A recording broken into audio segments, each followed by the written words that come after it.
This is Out Loud and Loud. Hello, John. Welcome back.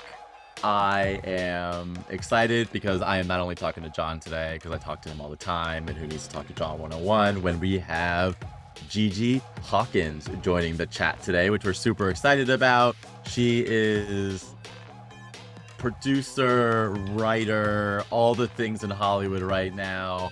We'll go through all of that, but more importantly, she's a dear friend of mine for so many years. So Gigi Hawkins is Grace to me, so I want to deep dive into the transition. We love a good transition on Out Loud and Laughing. Love Hi, a transition. Grace.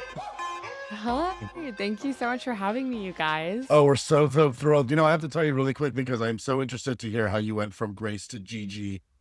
Yes. But a lot of our viewers know that I spent a long time in San Francisco, and we actually called our beloved Golden Gate Bridge Gigi. Yes, which, the Gigi Bridge. The Gigi Bridge. That's me. Yes. I'm from the Bay Area, so I feel seen every time. I'm like, it's like 22 minutes to Gigi Bridge, and I was like, I'm coming home. I'm coming home.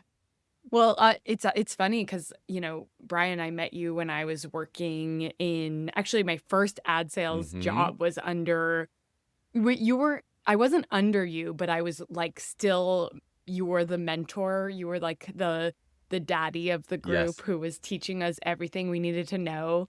And I was going by Grace then, but my name is Grace Gloria Hawkins. And my mom named me after two grandmas. And she also was watching the movie Gigi when she was pregnant with me. And she sort of missed the whole grooming narrative of the movie. Yeah. And she's like, we'll call her Gigi. So for many years growing up, I went by Gigi. And then I sort of rejected it as a kid. Was like, just call me Grace. I hate this. And then when I was transitioning out of my time working in ad sales, realizing that I actually wanted to be a filmmaker, I was like, Grace is so like soft and feminine, and I love it, but like it didn't feel authentic to my voice. I have sort of like a dark sense of humor. I like to look at the kind of ugliness within us and laugh at it. And so I was like, Gigi feels way more me. And also I was like, Gigi Hawkins, J.J. Abrams. So that was sort of the transition moment. Yeah, exactly. Well, thanks for sharing. I mean, you'll always be Grace to me, but I will respect the Gigi of it all. I tell people they can, if they are grandfathered in. There we go. In their inner circle, they can call me whatever they want. Oh, well, I love that. Plus, to be fair, Brian, you get to have that side of, we'll call her Grace, but now Gigi is on the moon. And she is a working woman making movies like she set out to do. I mean, you shared a very cool project with us recently. And we actually got a chance to watch it, and not all of you can yet. So this is going to be the big teaser soon. So you'll get all that info. Yes. It was wonderful. Tell us about the work. You mentioned your dark humor, and I think that was definitely prevalent in there. I chuckled uncomfortably a few times throughout just because I was like, don't we all know how that feels? Dive in with us, share with us this awesome project that you worked on and shared with us. Thank you. Yeah. So I just finished, well, God, it's been a journey. I made my first feature, a micro-budget film called I Really Love My Husband. I set out to do it because I, was a couple years into my pursuit of trying to be a filmmaker after having a whole other corporate career. And I was like, if I don't take a big swing now, like, what's going to happen? And so it was this grand experiment. And I thought, why I could go to film school or I could make a micro budget film. And so I spent the last almost 3 years doing that. And the film itself, we shot it in Panama. I designed the whole story around what I had access to, which was this location in Panama where my stepdad lived, this group of actors and DPs and editors that I loved. And the film itself is about this woman who is on her delayed honeymoon, and she really gets the ick with her sort of golden people-pleasing husband, and he's great on paper. But like, if somebody's great on paper and you still don't love them, what's wrong with you?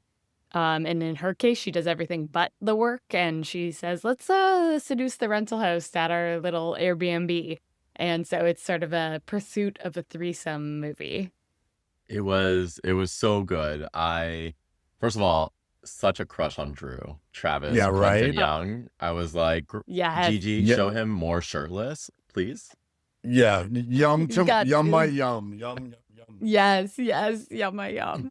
It was so You cute. know, Good. we actually had to cast him, recast the part of Drew, and we only cast Travis Quentin Young like 2 weeks before I was going to Panama. Wow.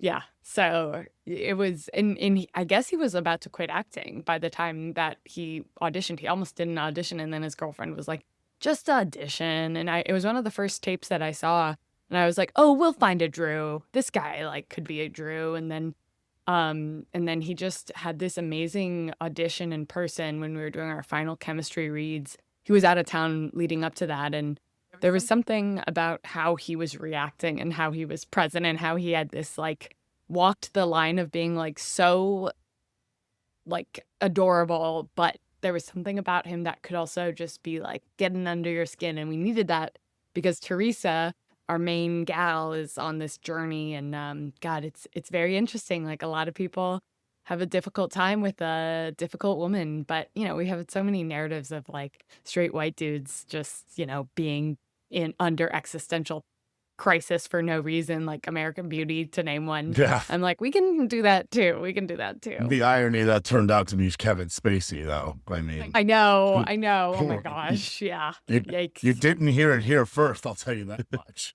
And let it be known. No, it's funny because, you know, when watching the movie, I experienced something sort of similar. I was with somebody for 6 years.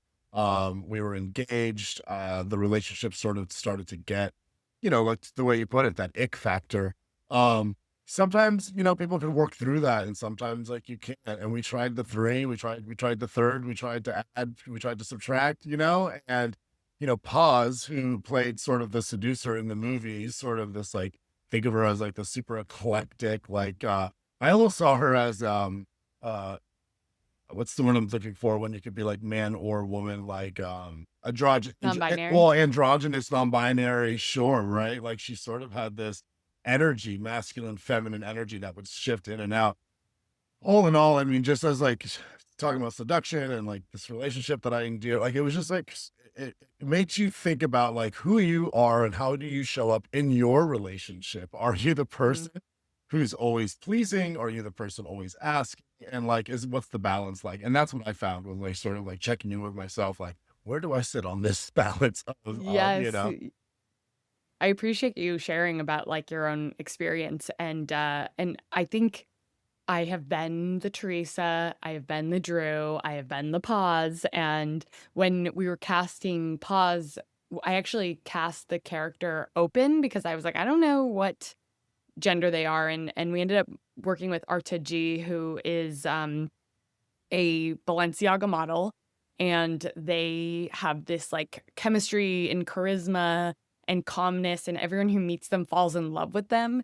So this is one of the most interesting learning moments of making the movie, is how important casting is, because Arta, Madison Lannacy, who plays Teresa, and Travis Quentin Young, who plays Drew, ended up having like a great friendship outside of it. They had this chemistry, and you feel that on the screen because there's this like playfulness.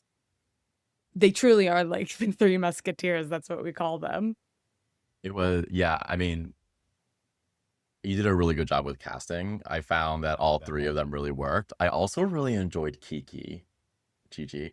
And I wanted to know a little deeper, like what inspired her. I got a little bit of Gigi feels sometimes, a little bit. And I didn't know if that Oh, was I see on it. purpose, but I was like, oh, I feel like I'm watching Gigi a little bit when I'm seeing her. In Yeah. all Oh the my positive gosh. ways. I just wanted to kind of deep dive into Kiki and understand like who was she to you?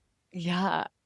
So the character of Kiki who's played by Lisa Jacqueline Starrett in the movie, is this person who is on this island. They're there because they were sort of wallowing in a post reality TV show funk, where they were the first person voted off of a Survivor. And you know, you face the hard reality of like life hitting you in the face. Um I laugh because I started watching Survivor after watching The White Lotus because Mike White, the creator of The White Yes. Lotus, was I'm a on. Survivor And I watcher learned, still. oh, are you? Yes. Oh my gosh, we have to talk about it. But it's fascinating. It's such a great way to study how humans interact. And I felt like I learned a lot about directing by watching Mike White play Survivor because he was always he was like still very human, but like directing the ship, but never like putting his neck out there. Correct. And I think as a director, you need to be like shaping stuff, but let performances unfold.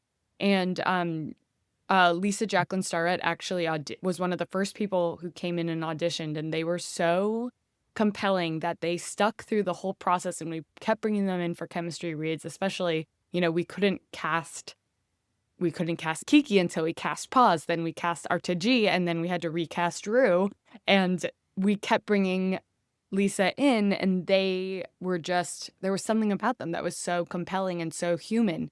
There's a scene where Kiki turns to Teresa, they're sitting at the bar, and instead of being like, who tell me about yourself, or so what do you do for a living, she's like, do you hate yourself? And in a way, I see the Kiki character as like a foil for Teresa, or somebody who's like a couple months ahead on this journey of hitting rock bottom, just starting to pick up the pieces. And I didn't even know the movie needed this character until I was like deep in the trenches of writing it. And I'm kind of this person who cannot not be doing things, cannot be like physically anxious about doing things, except for when I'm getting a massage. And I learned this from my mother. She's an interior designer, and she's like, as a creative person, you have to force yourself to just stop. And that's one of the only times that I can do it. Actually, I think I may have been listening to a recording of a table read and then the idea of Kiki came to me, of this like person who has a connection with Paz and has a connection with Drew, and is kind of a reflection of Teresa, and Teresa is sort of, really going head to head with.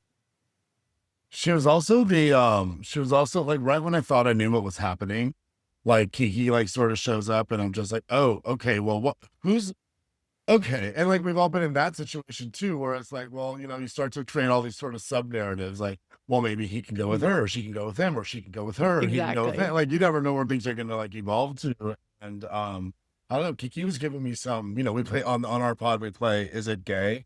And Kiki was giving me some like super like poly vibes, like super across the spectrum. She didn't care like Yes. who was what, but she just wanted the affection and the validation. Totally. So good. Yeah. I think it's so interesting when you're writing a script, because you just need to throw your characters through the ringer again and again and again.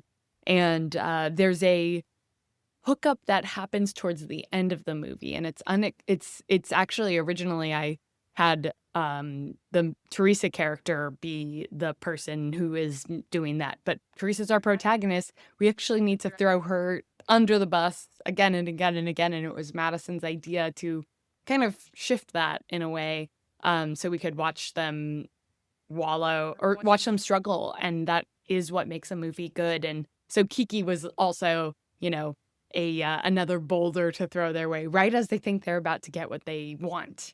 And ironically, that's, not what they need. So it's fun to figure out what you're going to throw at your characters.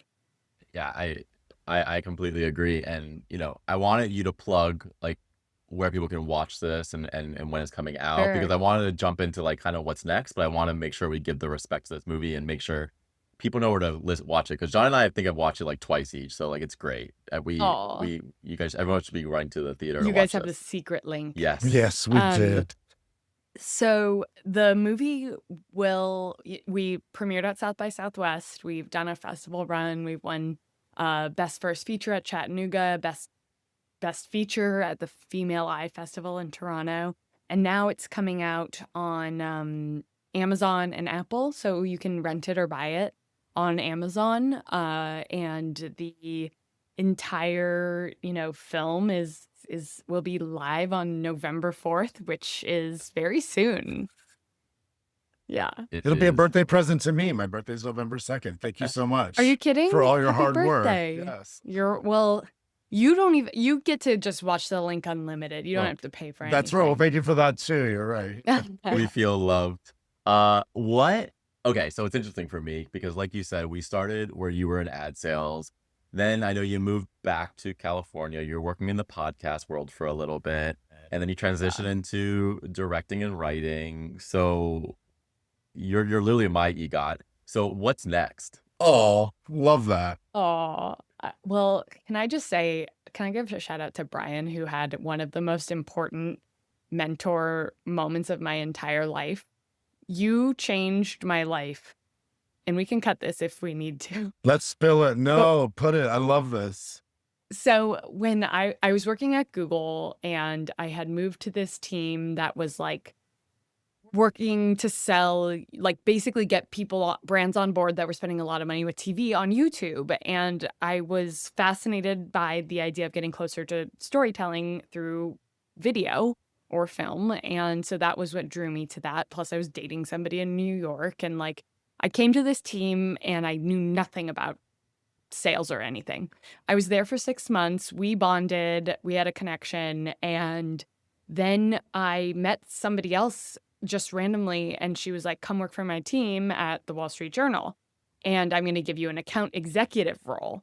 So I'm 6 months into like my account manager title at Google, and I had worked in what they called services, which was customer support, and I had this opportunity to go somewhere else to do more like opportunity for storytelling stuff versus what we were doing at Google. And two things. One, I was getting a lot of pressure to stay and just be in this sort of subservient account manager role. And then Brian was like, you should go and take the title raise and also tell them you're making this much amount of money. And that was the sort of moment in my life, a sliding doors moment, where I went from being like an entry level whatever person to somebody seeing potential in me and offering this job, and then Brian seeing how much leverage I had and saying, well, we need to position you where they're seeing you, so let's tell them you're making this much. Then they offered me like $30,000 above what I was making, so my salary doubled, and that's what sent me on a trajectory to ultimately build up savings so I could take years off to start from scratch in a career. And like truly it was a life-changing piece of advice that then set me off on this trajectory. So yeah, it took me a long time to realize that I actually wanted to let myself be a creative, but I'm really grateful for doing my plan B first and having a few strategic like mentors who taught me what I needed to do or gave me great advice. And this is something that like is very rare. I feel like a lot of people in all industries, in the film industry and the world of business, they will sort of, I hate to use this word, but gaslight you into staying. And there were very, very few experiences of people being honest and looking out for what's actually best for me. And so I'm forever grateful for that. Now that you did hear first. Go ahead. Yes, breaking news. I think I've talked about it privately with people, but I've never talked about it publicly. So yeah, breaking news. I always say, like, you need to know your value. And this is outside of just making money, but people just undervalue themselves all the time. And I feel like it takes someone that you trust to literally put the mirror in front of your face and say, you deserve more. And if you don't ask for it, you're never going to get it. So I'm so happy that that stuck. And it brought you here, you know, and you're doing amazing shit. And I'm so proud. Yeah. Thank you. I love that you get to see Gigi, what I get to have firsthand and get to call like my best friend on this planet. Cause like to see him going around and doing it for other people, just like, you know, I'm not making this like about Brian, but like, you know, Brian definitely, come and sit in the middle here, baby. No, he did. Like he was like sort of the inception of this podcast, and he's been like the main driver and sort of the North Star. I mean, we worked very hard side by side, and I'm very much front and center as well. But, you know, Brian brings an incredible level of spirit on top of the incredible level of expertise, but like spirit. I think that's like, Yeah. and that's can obviously, as you just said, Gigi, it's contagious. So thank you for that Yeah. amazing testimony. Yes. Mm. We love Brian. We love Brian. Yeah, well, I can tell you sort of what is Yes, next. please. And I do think that like that was like I'm thinking back to that moment of leaving Google where most people were like, you're crazy for leaving. And then you were one of very few people who was actually open and encouraging and supporting. And then I think when I was like, I'm going to make a movie, after making a bunch of short films and sketches and learning, a lot of people were like, you're crazy.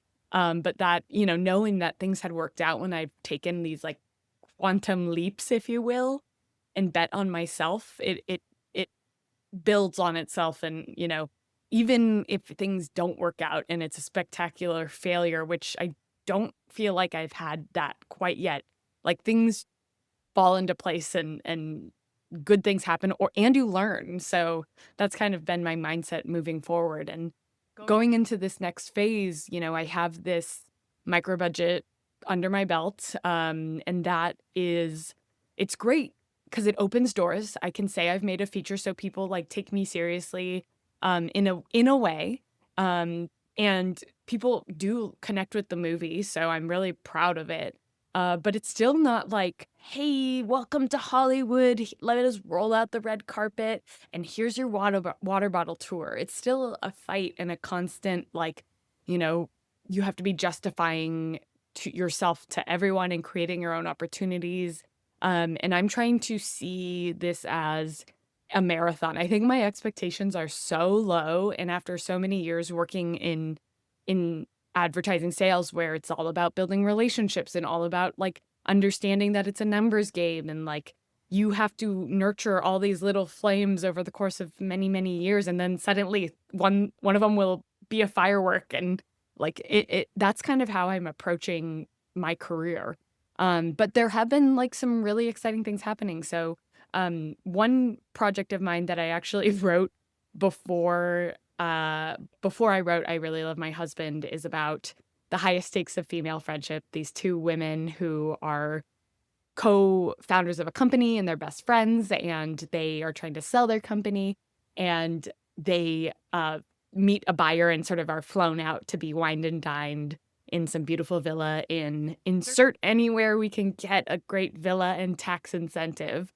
And it's actually a pretty queer story. I feel like my movies are quietly queer films. I don't think they should be put in like LGBTQ boxes or female film boxes. I'm like, they're stories, they're movies, they're stories about people. Like, why are you trying to put me in a box? But this one has that, and it involves four people sleeping together. But it's also about the like strange intimacy of friendship and how it can sometimes be confusing and how it can sort of bleed into something that is like sometimes amazing and beautiful, but also sometimes psychopathic and intense and like toxic. So that was a project that I pitched at the Gotham Project Market last month.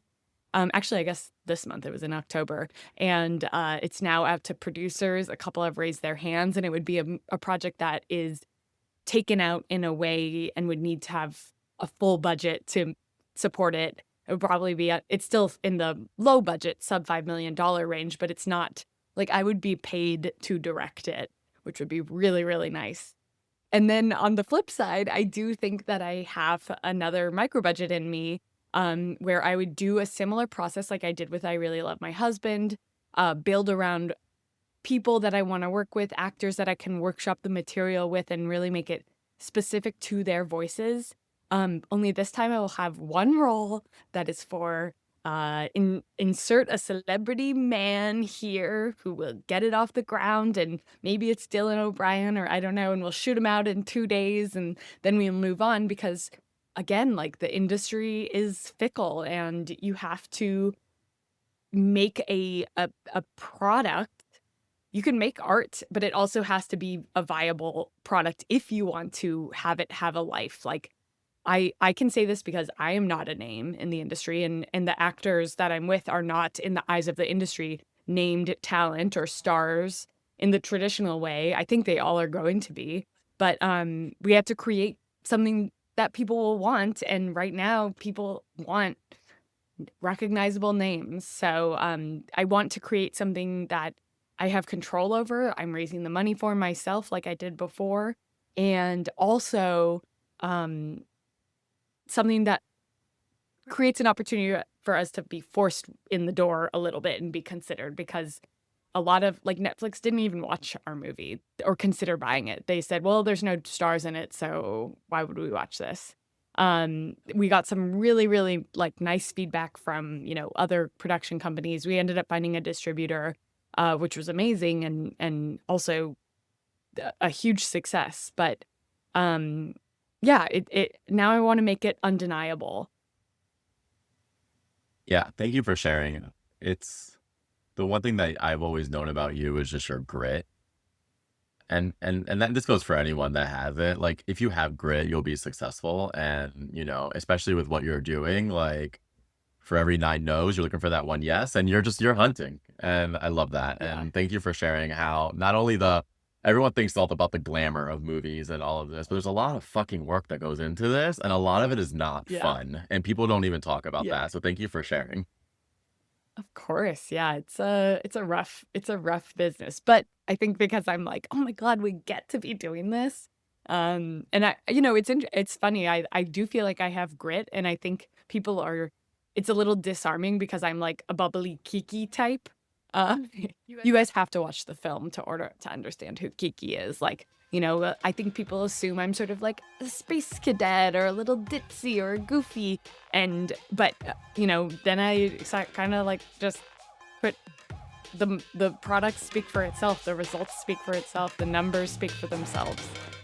Gigi Hawkins, the woman behind I Really Love My Husband, streaming on Amazon and Apple TV November 4th. You have brought us such joy today on this amazing episode of Out Loud and Laughing. And I have to say, Brian, I think maybe you might be mine and Gigi's pause. We're just like, Yes. we're like geeking over you over here. Like, I love it. Like, Yeah, we're obsessed with you. Who's going to get him first, Gigi? I'm not sure. Is it gross because we're cousins? I don't know. Never. There's some cousin jokes. Pause is open to cousins. We know that. Until next time, guys. Thank you so much. Thank you. Thank you. This was Out Loud and Laughing. We're available everywhere you get your podcast. Spotify, Apple, YouTube, iHeart, or wherever.